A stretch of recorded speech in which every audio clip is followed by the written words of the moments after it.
శుక్లాంబరధరం విష్ణుం శశివర్ణం చతుర్భుజం ప్రసన్నవదనం ధ్యాయే సర్వవిఘ్నోపశాంతయే.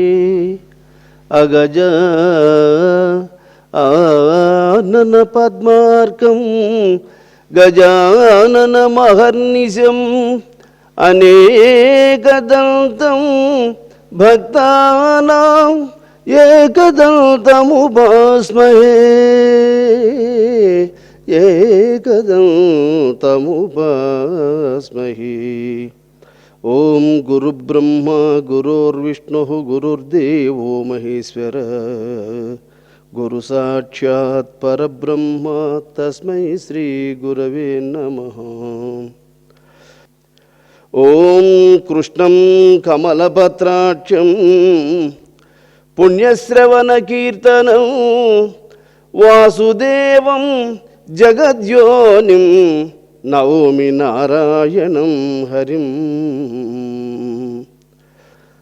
బలమెవ్వడు ప్రహ్లాదకు బలమెవ్వడు పాండుసుతుల దీనులకిపుడు బలమెవ్వడై అహల్యకు బలమెవ్వడు నీవు నాకు బలమవు కృష్ణ.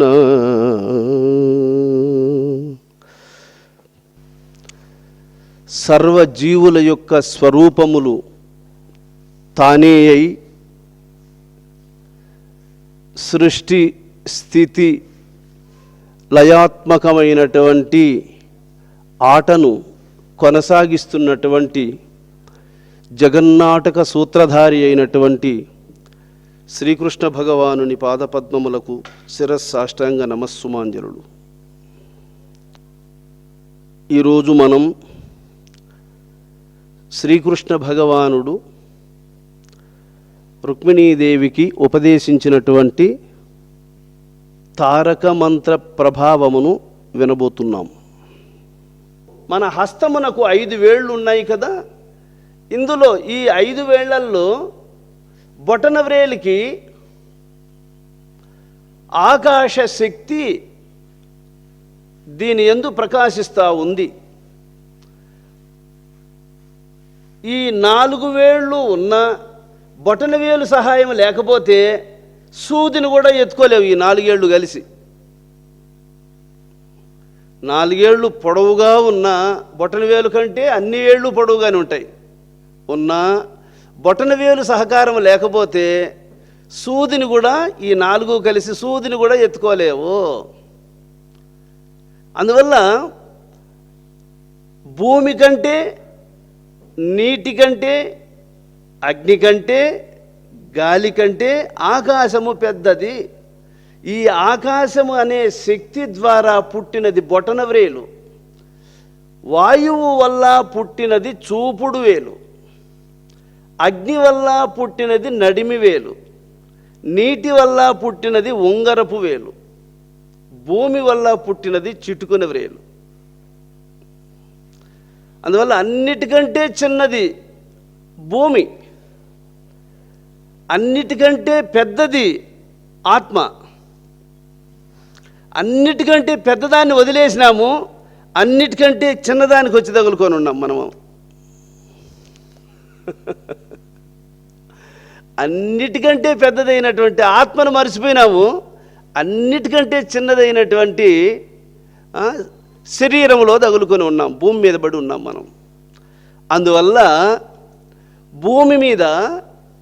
భూమి మీద ఉన్నటువంటి భూమి సంబంధమైనటువంటి శరీరంతో ఉన్నాం. ఇది మ్యాచింగ్. ఈ శరీరము భూమి వల్ల ఏర్పడింది. భూమి వల్ల ఏర్పడినది ధాన్యము. ఆ ధాన్యాన్ని ఆహారంగా తీసుకుంటాము. ఆహారము రక్తంగా మారుతుంది. ఆ రక్తము వీర్యం అవుతుంది. వీర్యము తల్లి గర్భములోకి ప్రవేశించి శరీరంగా మారుతుంది. ఇప్పుడు చూసారా?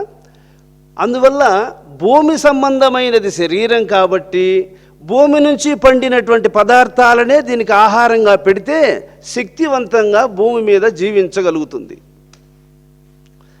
తర్వాత ఆకాశ సంబంధమైనటువంటి గాలి, చూడు, ఆకాశ సంబంధమైనటువంటి గాలి ఒకటి హృదయములో ఉండి తిరుగుతూ ఉంది. గాలి సంబంధమైనటువంటి అగ్ని కంటి యందుండి ప్రకాశిస్తూ ఉంది. అగ్ని సంబంధమైనటువంటి జలము శరీరమంతా రక్త రూపములో వ్యాపించి ఉంది. ఇక జల సంబంధము నుండి ఏర్పడినటువంటి పృథివీ, భూమి మాంసమయ శరీరాన్ని కప్పబడి ఉంది. ఇలాగా ఆత్మ నుండి ఆకాశము, ఆకాశము నుండి వాయువు, వాయువు నుండి అగ్ని, అగ్ని నుండి నీరు, నీరు నుండి భూమి, భూమి నుండి పుట్టినటువంటి ఓషధులు, ఓషధుల ద్వారా ఏర్పడినటువంటిది శరీరం. ఇటువంటి ఈ శరీరములో ఆత్మ ఒక్కటి ప్రకాశిస్తూ ఉంది. ఈ ఆత్మను, అందుకే ఆత్మ శక్తి బొటన వ్రేలు యందుంది, జీవాత్మ శక్తి చూపుడు వేలు యందుంది. అందుకు యోగులు ధ్యానం చేసేటప్పుడు వేలుని ఇలా పట్టుకుంటారు. దీన్ని ఏమంటారంటే చిన్ముద్ర అంటారు. దీన్ని చిన్ముద్ర. ఈ చూపుడు వేలులో జీవశక్తి ఉంటుంది, బొటన వ్రేలు యందు పరమాత్మ శక్తి ఉంటుంది. ఈ పరమాత్మ శక్తి ఉన్నటువంటి బొటన వ్రేలికి జీవాత్మ శక్తి ఉన్నటువంటి చూపుడు వేలుని ఇలా వంచి పట్టుకోవాలి. అంటే భగవంతుని ముందు తల వంచినట్లు చూపుడు వేలు ఎంత పొడవుగా ఉన్నా ఏమి అది పరమాత్మ దగ్గర తల వంచాల్సిందే. ఇది అందువల్ల చూపుడు వేలుని ఇలాగా వంచి స్మరణ చెయ్యాలి. జమీందారుతో పనుండి ఒక వ్యక్తి జమీందారు దగ్గరికి వెళ్ళాడట. ఆ వెళితే ఆ గేటు దగ్గర ఒక పెద్ద కుక్క ఒకటి ఉందట. ఆ గేటు మూసేసి లాక్ చేసి ఆ గేట్ లోపల కుక్కను వదిలేశారు. ఈ కుక్క గోడ మీదకు గేటు మీదకు ఎగప్రాకి మరుగుతూ ఉంది. అసలు అక్కడికి వెళితే భయమేస్తుంది, అదేమైనా కరిసేస్తుందేమో అని భయపడి ఆ లోపలున్నటువంటి యజమానికి కేక వేశాడట. కేక వేస్తే ఆయన లోపల నుండి వచ్చి ఇతన్ని చూసి అప్పుడు కుక్కను దగ్గరగా వీల వేసి దాని దగ్గరకు పిలిచి, అయ్యి మొరగ్గాకు, ఈడు మనోడే నువ్వు మొరగ్గాకు అని చెప్పి దాన్ని పట్టుకొని ఇంక రారా అని పిలిచాడట. పిలిస్తే అప్పుడు వాడు కుక్కను దాటుకొని జమీందారు దగ్గరికి వెళ్ళాడు. అలాగా భగవంతుడు అడ్డమైన వాళ్ళందరూ లోపలికి రాకుండా ఉండడం కోసం మనసు అనే కుక్కను ఒకదాన్ని మొదట్లో పెట్టాడు. ఇది ఎవరిని లోపలికి రానియదు. మనసు అనే కుక్కను ఒకదాన్ని పెట్టాడు ఆయన గేటు దగ్గరనే. అందుకే ఎవరు ధ్యానంలో కూర్చున్నా ఆ కుక్క మరుగుతూనే ఉంటుంది, ఎవరిని లోపలికి రానియదు. వీడు కూర్చొని చూస్తాడు. ఇంకా కుక్కని ఎదిరించలేక సాపేసుకొని పడుకుంటున్నాడు.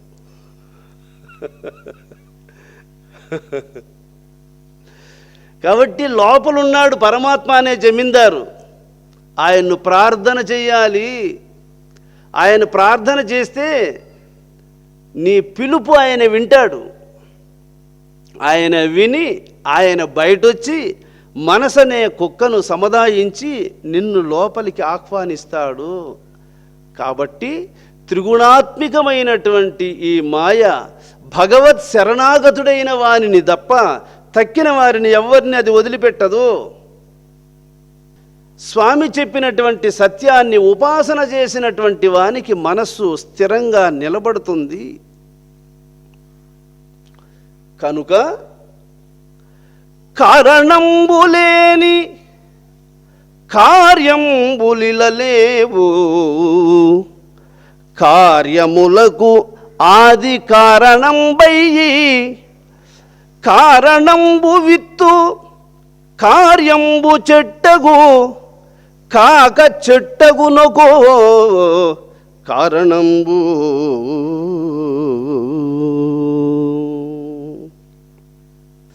ఆత్మ సహాయము చేతనే శరీరము ఈ భూమి మీద జీవించి ఉన్నది. విత్తనమే లేకపోతే చెట్టు ఉదయించదు. అలాగే ఆత్మే లేకపోతే శరీరము సృష్టిలో ఏర్పడలేదు. ఈ శరీరం ఇలా ఏర్పడింది అంటే దీనికి కారణం ఆత్మ. ఆ ఆత్మనే గురువు నీకు ప్రమాణం చేసి ఉపదేశిస్తూ ఉన్నాడు అని శ్రీకృష్ణ భగవానుడు మును మన్ను కారణంబై ఘన కుంభాకార మగుచు కార్యంబుల మును విత్తు కారణంబగు అనువందగ చెట్టు కార్యమగును తలంపన్.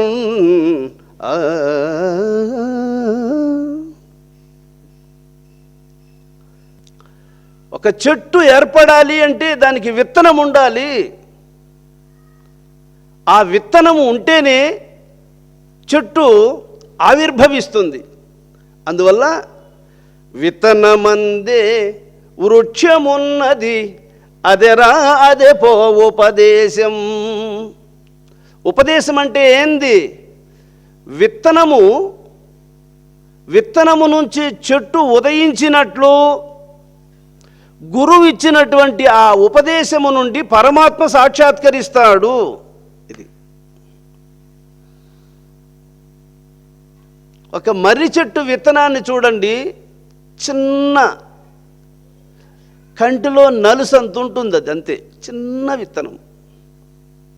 అట్లాంటిది గురువు ఇచ్చేది కూడా చిన్న మంత్రం. ఇది విత్తనమందే వృక్షమున్నది అదేరా అదే పో ఉపదేశం. చిన్న విత్తనములో అంత పెద్ద మర్రి చెట్టు ఉదయించినట్లు ఆయన సింపుల్గా 14 లోకాలను 84 లక్షల జీవరాశులను గరుడ గంధర్వ యక్ష కిన్నర కింపురుష నర వానరాది సమస్త జీవకోట్లను నడిపించగలిగినటువంటి సత్తా కలిగినటువంటి సత్యాన్ని ఆయన 2 మాటల్లో మనకు ఉపదేశిస్తున్నాడు. ఇంత సింపుల్గా ఉండే దాన్ని మర్చిపోతున్నాం మనం. ఇంక ఈ ఉపదేశం అనేది ఒక 2 పేజీలు కానీ రాసిస్తే నారాయణ ఈడు ఇంకా గుర్తుపెట్టుకునేదిలే, దాన్ని ఉపాసించేదిలే.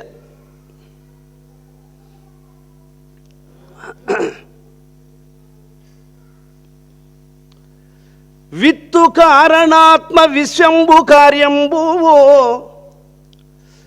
ఈ ప్రపంచములో ఈ మానవులందరూ జీవిస్తున్నారు అంటే పశువులన్నీ జీవిస్తూ ఉన్నాయి, మృగాలన్నీ జీవిస్తూ ఉన్నాయి, పక్షులన్నీ ఆకాశంలో తిరుగుతూ ఉన్నాయంటే అందరిలోనూ అన్ని జీవులలోనూ గురువు మనకు ఉపదేశించినటువంటి ఆత్మ ఒక్కటి అన్నిటిలో ఉండి నడిపిస్తూ ఉంది. ఇది శ్రీకృష్ణ భగవానుడు విశ్వంబు కార్యంబు. విత్తనము చెట్టుకి ఎట్లా కారణమయ్యిందో ఆత్మ ఈ ప్రపంచానికి అట్లా కారణమయ్యింది ఓ రుక్మిణి. కాబట్టి కారణంబు వలన కల్గును సర్వంబు కాన ఇలకు ఆత్మ కారణంబు. నువ్వు కానీ నేను కానీ ఇక్కడున్న వాళ్ళందరూ కానీ ఈ భూమి మీద ఉన్నటువంటి సర్వజీవులు కానీ ఉన్నారు అంటే వాళ్ళ యందు ఆత్మ ప్రకాశిస్తూ ఉంది. ఓ రుక్మిణి, నలినాక్షి బ్రహ్మమానస సరోవరమందు పరమహంసంబను పక్షియొకటి. నలినాక్షి బ్రహ్మమానస సరోవరమందు పరమహంసంబను పక్షియొకటి. నిరతంబు క్షుత్తు తృష్ణ నిద్రయు రోగంబు జరయు మృతియు లేక సంచరించు సూటిగా కనురెప్పపాటులో నా హంస తివిరి జగములెల్ల తిరిగి వచ్చువు. సతతంబు నా హంస సంచారమును లేని లోకంబు పొలసి నిర్లోకమగును. దాని పట్టుటకును దర్శించుటకునైనా అలవిగాదు శివున కజునకైనా అట్టి హంస దర్శనంబు చేత కాదే ఆర్యులెల్ల ముక్తులైరి తలంబ.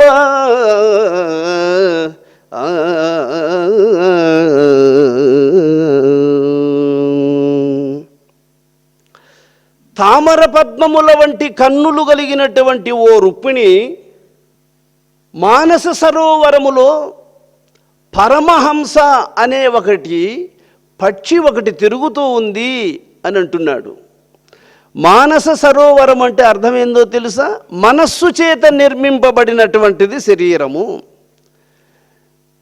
ఈ శరీరము నిర్మింపబడడానికి కారణం మనసే. అందువల్ల దీనికి మానస సరోవరమందు పరమహంసంబను పక్షి ఒకటి. పరమహంస ఈ గురువు ఉపదేశించినటువంటి తారక మహామంత్రమునకు హంస మంత్రమని కూడా పేరు. అంటే పాలను నీళ్లను మిశ్రమం చేసి హంస ముందు ఉంచితే పాలును మాత్రమే స్వీకరించి నీటిని వదిలిపెట్టగలిగినటువంటి నేర్పు కలిగినది హంస.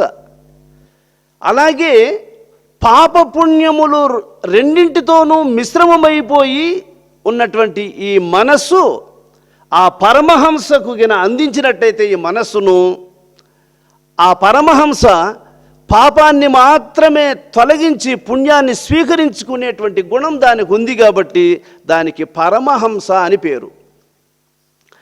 పక్షి అనే పేరు దానికి ఎందుకు వచ్చింది అంటే పక్షి ఆకాశములో విహరించేది దాని యొక్క స్వభావం.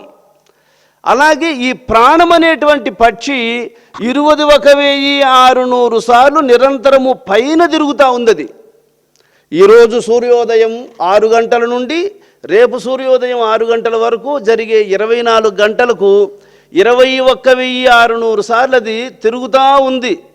దీన్ని వీరబ్రహ్మం గారు రెక్క ముక్కు లేని పక్షి రేయింబవలు తపస్సు చేసే ఒక్క చెరువు చేపాలన్నీ ఒక్కటే దిగమింగేను ఆహా బ్రహ్మాండమైనది ఆది మంత్రము మన బ్రహ్మంగారు చెప్పినారు పెద్ద మంత్రము అంటాడు. ఇది ఈ తిరుగుతూ ఉండదు చూడండి పక్షి. దీనికి రెక్కలు ఉన్నాయా? దానికి ఏమన్నా ముక్కు ఉందా? దానికి ఏమైనా పాదాలు ఉన్నాయా? ప్రపంచంలో ఉండే పక్షులకు అన్నిటికీ రెక్కలు ఉన్నాయి, ముక్కులు ఉన్నాయి, కాళ్ళు ఉన్నాయి, ఈకెలు ఉన్నాయి, తోకలు ఉన్నాయి. కానీ బ్రహ్మంగారు చెప్పిండే పక్షికి మాత్రము రెక్కలు లేవు, ముక్కులు లేవు. రెక్క ముక్కు లేకనే తిరుగుతూ ఉంది. మనస్సు అనేటువంటి సరోవరంలో ఉండేటువంటి చేపలన్నిటి ఒకటే దిగమింగేస్తూ ఉంది. ఈ పక్షిని గురించి ఎవరైతే తెలుసుకున్నారో వాళ్ళే మహాత్ములని చెప్పేశాడు ఆయన. ఇది రెక్క ముక్కు లేని పక్షి రేయి పగలు తపస్సు చేసే. ఇది రెయ్యని అలసటతో విశ్రాంతి తీసుకోవడం లేదు, పొగులను లేచి పరిగెత్తడము లేదు. పగులు ఎట్లా నడుస్తూ ఉందో రాత్రిలో కూడా అది అలాగే నడుస్తూ ఉంది. ఈ మనస్సు పగులంతా కార్యాచరణ యందు బాగా అలసిపోయి రాత్రంతా పడి నిద్రపోతూ ఉంటుంది. మనస్సు నిద్రలోకి వెళ్ళిపోతుంది మనస్సు. అయినా మనస్సు ఉన్నప్పుడు ఎలా తిరుగుతూ ఉంటుందో, మనస్సు నిద్రావస్థలోకి వెళ్ళిపోయి శరీరాన్ని మరిచిపోయి ఉన్నప్పుడు కూడా ఈ శరీరమునందు అది నడుస్తూనే ఉన్నది. ఇది రెక్క ముక్కు లేని పక్షి రేయి బవలు తపస్సు చేసి ఒక్క చెరువు చేపాలన్నీ ఒక్కటే దిగమింగేను. మామూలుగా చెరువులో కొన్ని టన్నులు చేపలు ఉంటాయి అనుకోండి, అన్ని టన్నుల చేపలను ఒకే పక్షి తినాలంటే కుదురుతుందా? మరి బ్రహ్మంగారు ఏం చెప్పాడు? ఒక్క చెరువులో ఉండే చేపలన్నీ ఒకటే దిగమింగేస్తూ ఉంది అన్నాడు.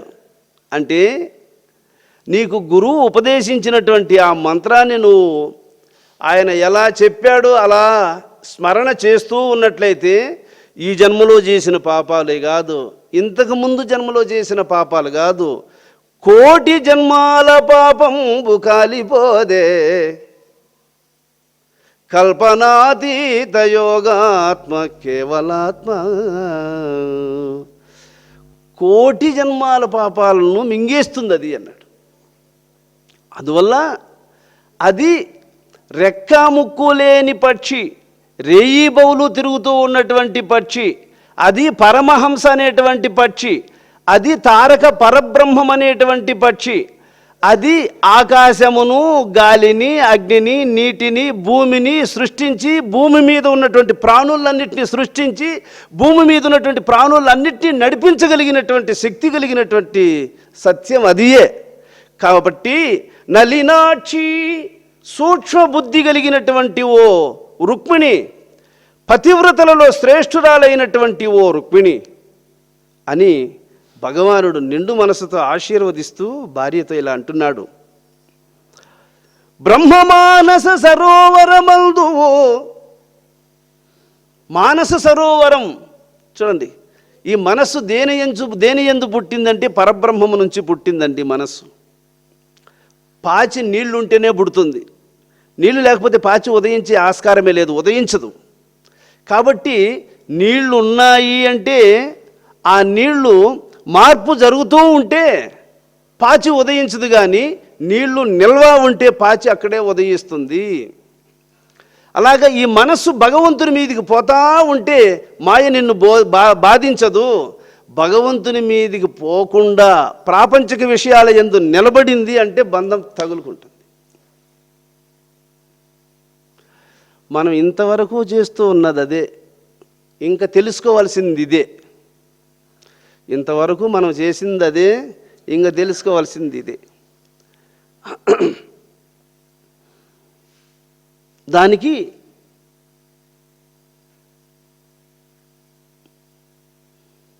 అయమాత్మా గురు బద్వేలందున ఉండేదెరుగరి అజ్ఞానుల్, స్వయమాత్మా గురు తనుతాదలసితే అదెరా అదే పో ఉపదేశం.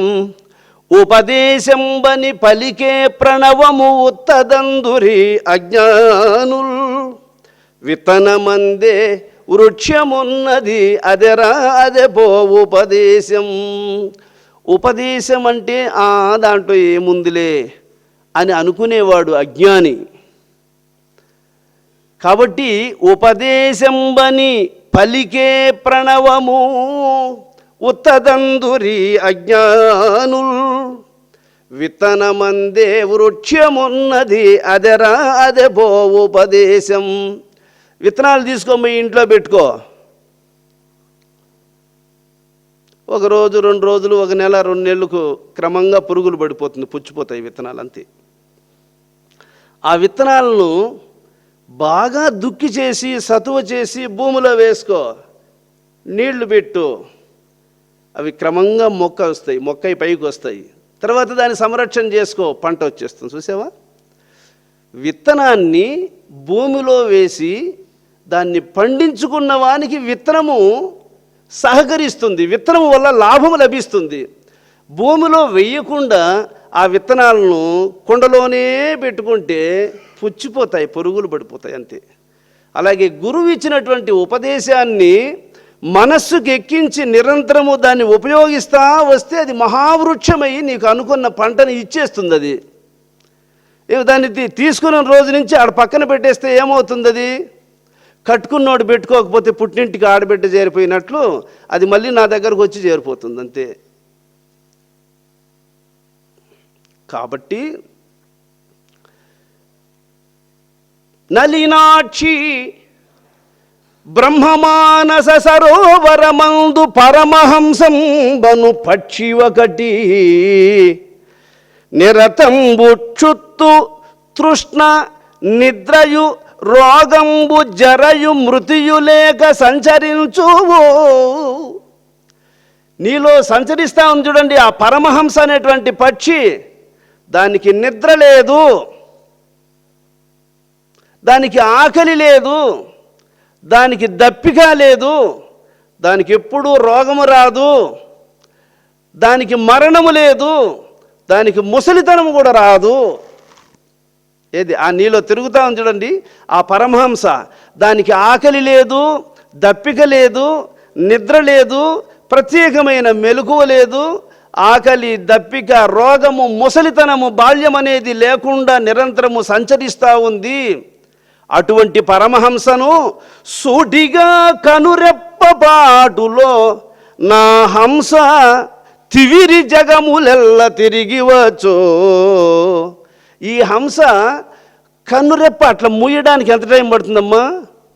అంతే, ఒక క్షణం. కనురెప్ప అట్లా మూయడానికి ఎంత టైం పడుతుంది? ఈ లోపల 14 లోకాలు తిరుక్కొని అందరి చరిత్రలు తెలుసుకొని యోగికి చెప్తూ ఉంటుందటది. 14 లోకాలలో ఉన్నటువంటి సర్వజీవుల యొక్క చరిత్రలను యోగి అయినటువంటి మహాత్మునికి తెలియజేస్తూ ఉంటుంది అది. అందువల్ల సూటిగా అంటేమి, సూదికి దారం ఎక్కించేవాడు చూపుని ఎట్లా కదలకుండా ఉంచుకొని ఆ దారాన్ని ఎక్కిస్తాడో, ఆ విధంగా ఆ గురువు చెప్పినటువంటి మంత్రాన్ని మనసుకు అలా ఎక్కిస్తూ ఉంటాడట మహర్షిగా ఉన్నవాడు. సూటిగా కనురెప్పపాటులో నా హంస తివిరి జగములెల్ల తిరిగివచ్చు. సతతంబు నా హంస సంచారములు లేని లోకంబు పొలసి నిర్లోకమగును. ఈ హంస అనేటువంటి ఈ తారక బ్రహ్మము ఏ శరీరములో అది నడవకుండా ఆఫ్ అయిపోతుందో, లోకంబు పొలసి నిర్లోకమగును.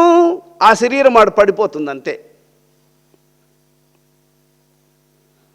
అందువల్ల ప్రతి శరీరములోనూ పరమాత్మ 21,600 సార్లు సంచరిస్తూ నడిపిస్తూ ఉన్నది. దాని పట్టుటకును దర్శించుటకునైనా శివున కజునకైనా అలవిగాదు. తన హృదయములో నడుస్తూ ఉంది చూడండి పరమహంస నిరంతరము. దాని పట్టుటకును దర్శించుటకును శివున కజునకైన నలవిగాదో. దాన్ని పట్టడానికి పరమేశ్వరుడు అంతటి వానికైనా సాధ్యపడదు, బ్రహ్మ అంతటి వానికైనా సాధ్యం కాదు. అట్టి దర్శనంబు చేతగాదే ఆరులెల్ల ముక్తులైరి తలంప. బ్రహ్మాది దేవతలు కూడా దాన్ని పట్టలేక తకిమికులయ్యారు. దాన్ని పట్టుకున్నవాడు మహాత్ముడు. ఓ రుక్మిణి, ఈ ఒక్క వాక్యంలోనే ఇచ్చేశాడు. అందుకే బ్రహ్మదేవుడు కూడా 1000 సంవత్సరాలు తపస్సు చేసి దానితో కలుసుకోవడానికి శక్తి చాలక పరిధీనుడై విష్ణువును ప్రార్థించాడు. అప్పుడు విష్ణుదేవుడు అదృశ్యాకారములో ఈ మంత్రాన్ని ఉపదేశించాడు. ఇది సోహభావంబు, ఇది మూల మంత్రము, ఇది తెలియ ఇహమందు ఇక పుట్టడన్నా, ఇది తెలియ నేరికిని ఇలా సాధ్యమునుగాదు, ఇది తెలసి నటించు ఇతడి సద్గురువు.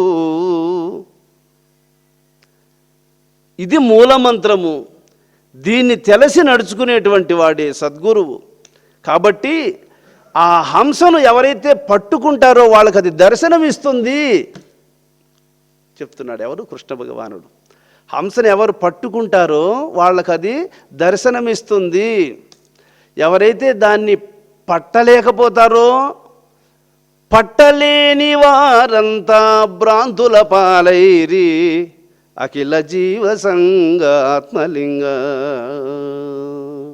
దాన్ని పట్టలేని వాళ్ళందరూ భ్రాంతుల పాలైపోయినారు, పట్టుకున్న వాళ్ళందరూ పరమాత్మ దర్శనాన్ని పొందారు. హంసకు వర్ణ గుణంబులు ఎంచగాలేవు, రూప నియతులు ఆలోచించిన కనపడవింక. నా హంసకు ప్రతిలేదు జగమునందున చూడన్. ఈ హంస శరీరములో ఉంది కానీ దానికి రూపము లేదు, దానికి కులము కూడా లేదు. పోనీ దానికి గుణములు ఉన్నాయా? లేవు. అది ఎవ్వరికీ కనబడదు, యోగ దృష్టి గల మహర్షులకు తప్ప.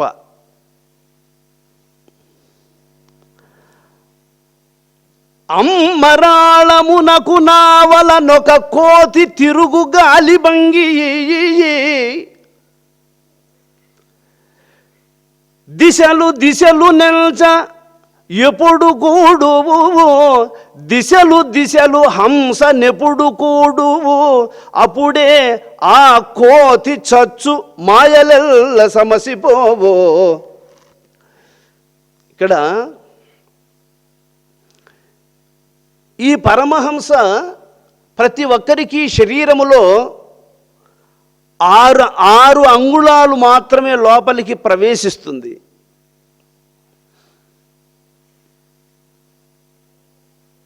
12 అంగుళాలు వెలుపల ప్రవేశిస్తూ ఉంటుంది. నేను ఒకసారి సముద్రం దగ్గరికి వెళ్ళాను. సముద్రం దగ్గరికి వెళితే కృష్ణానది సముద్రములో వచ్చి కలుసుకునేటువంటి ప్రదేశంలోకి వెళ్ళాం. ఎంతో వేగంగా ఉరవడితో విజృంభించి వస్తూ ఉన్నటువంటి ఆ కృష్ణానది సముద్రంలో వచ్చి పడినప్పుడు ఊరికే సముద్రంలో ఒక 10-20 అడుగులు, మహా అంటే ఒక 50 అడుగుల దూరము అట్ట తోసినట్టు సముద్రంలోకి పోతుంది. కానీ కొండలాంటి అల ఎదురుగా వస్తుంది చూడండి. ఈ కృష్ణా నది ఆ అల తాకిడికి దాన్ని ఎదిరించలేక దాంతో కలుసుకొని ఇది కూడా మళ్ళీ నదికి ఎదురుగా పరిగెత్తా ఉంది. కొండలాంటి అల ఎదురుపడినప్పుడు ఈ నది దాన్ని ఎదురించలేక ఆ అలతో కలుసుకొని నది మళ్ళీ వెనక్కి పరిగెత్తా ఉంది. అప్పుడు అనుకున్నా నేను,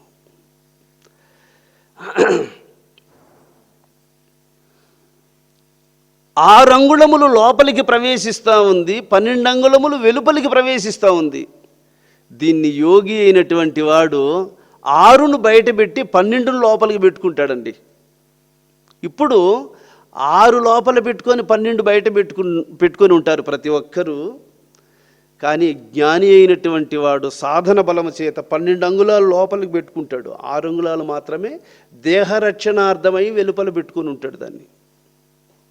ఇలా ఎవడైతే పెట్టుకుంటాడో, అంటే ఈ కృష్ణానదిని గురించి ఎందుకు చెప్పానంటే, నేను నది సముద్రాన్ని తొయ్యలేక సముద్రముతో కలిసిపోయినట్లు ఈ పరమహంస లోపలికి 12 అంగుళములు లోపలికి ప్రవేశించడమే కాకుండా దేహమంతా వ్యాపిస్తుంది. ఈ శరీరమంతా వ్యాపించినప్పుడు మనస్సు అనేటువంటి కోతి ఒక్కటి పరమహంస సంచరించకుండా ఉన్న ప్రదేశంలో తిరుగుతూ ఉంటుంది.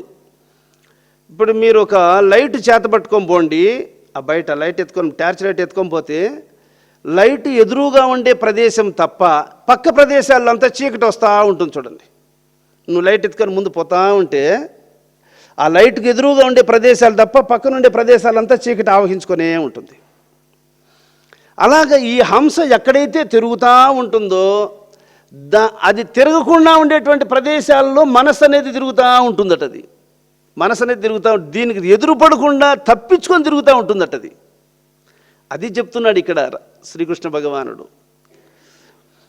ఎప్పుడైతే ఆ తప్పించుకొని తిరుగుతూ ఉన్నటువంటి మనస్సుకు ఈ ఆత్మ డైరెక్ట్గా ఎదురుపడిపోతుందో అప్పుడు ఆ మాయ అనేటువంటి కోతి దాని ఎదటబడి నశించిపోతుంది రుక్మిణి.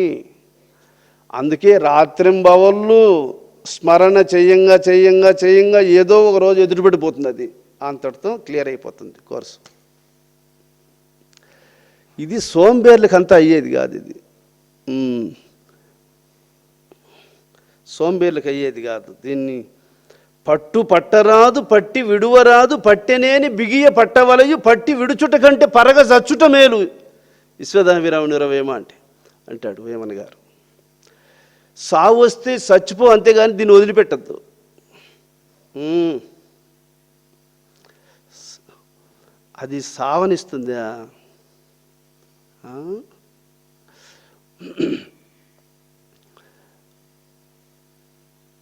అందుకని అమ్మరాళమునకు నావల ఒక కోతి తిరుగు గాలిబంగి దిశలు దిశలు గాలి మాదిరిగా తిరుగుతూ ఉంది.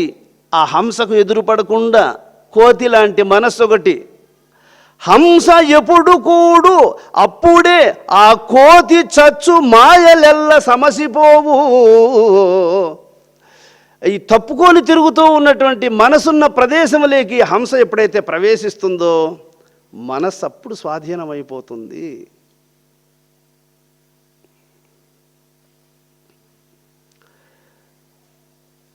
సాధకునికి ధ్యానంలో కూర్చొని ఉండేటప్పుడు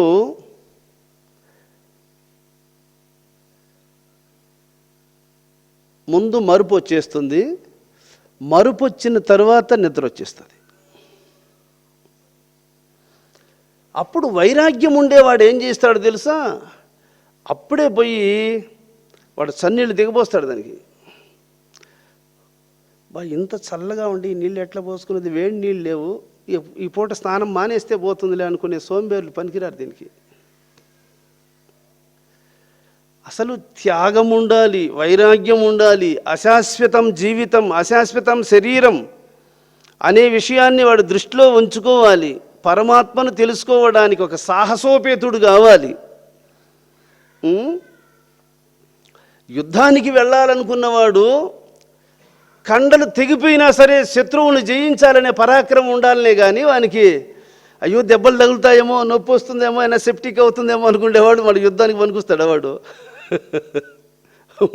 ముఠాలి, వాడు పనికిరాడు. వాడు కండలు తెగిపోయిన రాలిపోయిన అభిమన్యుడులాగా యుద్ధంలో దూకాలి, సాహసించాలి. అటువంటి వానికి ఇది సాధ్యమవుతుంది. ధారుణి హంసము పాలను నీరంబేర్పరిచినట్లు నిజమును మృషయును కూరిమిని దేహంబున ఆరయగావచ్చు పరమహంస దొరకిన. అసలు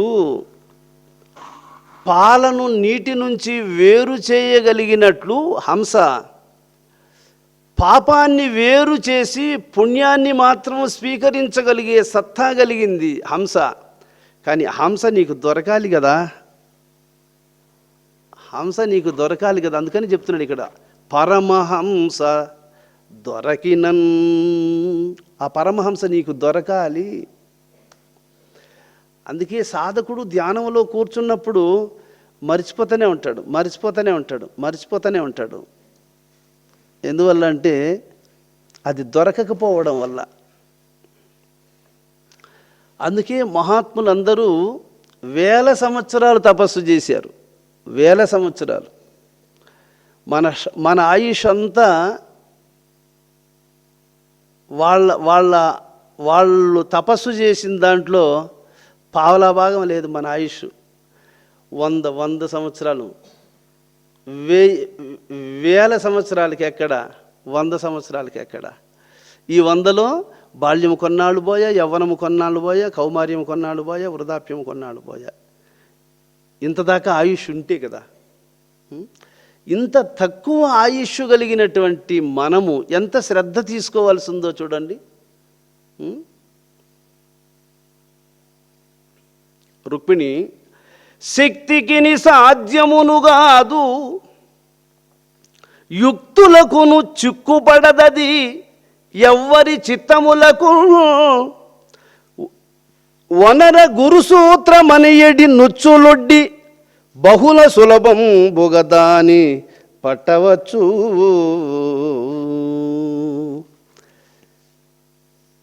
నేను చాలా బలవంతుణ్ణి అనుకునేవాడు బలవంతులు దీన్ని పట్టలేరు. నేను చాలా నేర్పు గలవాణ్ణి, చాలా తెలివైన వాణ్ణి, కాబట్టి నేను దీన్ని సాధించగలను అనుకుంటే తెలివైన వాళ్ళకి ఇది అందదు. అందువల్ల శక్తికి సాధ్యమును కాదు, యుక్తులకును చిక్కుపడదది ఎవ్వరి చిత్తములకు వనర గురు సూత్రమనియడి నుచ్చులొడ్డి బహుళ సులభంబుగా దాని పట్టవచ్చు. గురు సూత్రము, గురువు ఉపదేశించినటువంటి మంత్రముతో మాత్రమే దాన్ని పట్టచ్చు, కానీ ఇంక దేంతోనూ దాన్ని పట్టలేము అనేసాడు. ఎద్దు తోకకుండేటువంటి వెంట్రుకలు 4 పెరుక్కొని దాన్ని ఊరిలాగా తయారు చేసి పక్షులు గూడు పెట్టిండేటువంటి ఆ గూటికి ఈ ఉచ్చును వేస్తారట. ఆ ఉచ్చును వేస్తే ఆ పక్షులు ఆ గూట్లోకి వచ్చినప్పుడు ఆ ఊరికి తగులుకునేసి పడిపోతాయి. అలాగే ఈ శరీరం అనేటువంటి ఈ గూట్లోకి పక్షి ఒకటి వస్తా పోతా ఉండదు. పక్షి వస్తా పోతా ఉంది కాబట్టి ఈ గూట్లోకి, శరీరం అనే గూట్లోకి వస్తా పోతా ఉంది కాబట్టి దానికి గురువు ఇచ్చినటువంటి ఊరు ఒకటి వేసి పెట్టినామంటే వచ్చి దాంట్లోకి తగులుకుంటుంది వాంఛ. ఇది శక్తికి ఇది. ఇప్పుడు నువ్వు పక్షిని అలా పట్టాలనే కానీ ఎగిరిపోయి దాని వెనకంటే పోయి పక్షిని పట్టుకోవాలంటే అవుతుందా? తరిమి పట్టుకోవాలంటే పక్షిని అవుతుందా? పోని గూటికాన్నే కూర్చొని ఊరి ఎత్తుకొని కూర్చొని పక్షి వస్తే దాన్ని మెడకు తగిలించాలని చెప్పి ఊరి చేతిలో పట్టుకొని గూటికాడు కూర్చుంటూ వస్తుంది అది నిన్ను చూసి.